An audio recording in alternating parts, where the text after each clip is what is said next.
Hello guys, engagement అయిపోయింది, హల్దీ అయిపోయింది, అలానే బ్రైడ్ టు బీ కూడా మా చెల్లికి చేసేసాము. ఇంకా పెళ్లి రోజు అయితే రానే వచ్చేసింది.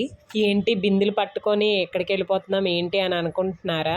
నీళ్ళకని వెళ్తున్నాము. శివాలయం టెంపుల్లో వాటర్ తీసుకొని వచ్చి మా చెల్లికి అయితే స్నానం చేస్తాము. దానికోసం మా చెల్లికి అక్క చెల్లెళ్ళు అలానే అత్తలు అయిన వాళ్ళు అయితే వెళ్తారు ఈ నీళ్ళు తేవటానికి. అలా మేమందరం కలిపి 13 మంది వెళ్ళామన్నమాట.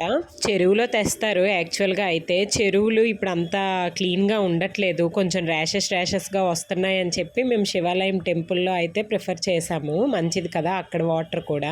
ఒక బావి అయితే ఉంది టెంపుల్లో. ఆ బావి దగ్గర నీళ్ళు తోడి బిందెలు నింపేసి ఇంక అందరం పట్టుకొని వెళ్తున్నాం అనమాట. లాస్ట్ టైం హల్దీ వీడియో అయితే పెట్టాం కదా, అది అసలు యాక్చువల్గా మేము ఫొటోస్ కోసం ఏదో ఎంజాయ్ చేయడానికి కోసం అని చెప్పి హల్దీ అయితే చేసుకున్నాము. కానీ మాకు యాక్చువల్గా అయితే పెళ్లి రోజు ఈవినింగ్ టైంలో జరుగుతుంది మాకు హల్దీ అనేది. ఆ హల్దీనే కాలగోళ్ళు చేయటం అనేసి అంటారు మా సైడ్ అయితే. ఇంకా బిందెల్లో వాటర్ పట్టుకొని ఇంక అందరం ఇంటికైతే వచ్చేసాము. ఇప్పుడు తెచ్చిన బిందెలన్నీ పందిర్రాట్ దగ్గర అయితే పెడతాము. ఆ పందిర్రాట్ దగ్గర కొద్దిగా అలికేసి ముగ్గు వేసి మా చెల్లిని అయితే కూర్చోబెడతారు. కూర్చోబెట్టాక ఇంకా కాలుగోళ్ళు అయితే వేస్తారనమాట. ఇంకా ఇప్పుడు మేము బిందెలన్నీ పట్టుకొని వెళ్ళాం కదా, వాళ్ళందరం కలిపి కొంగులు అనేవి వేసామన్నమాట. ఆ కొంగుల్లో మాకు డబ్బులు అనేవి పెడతారు.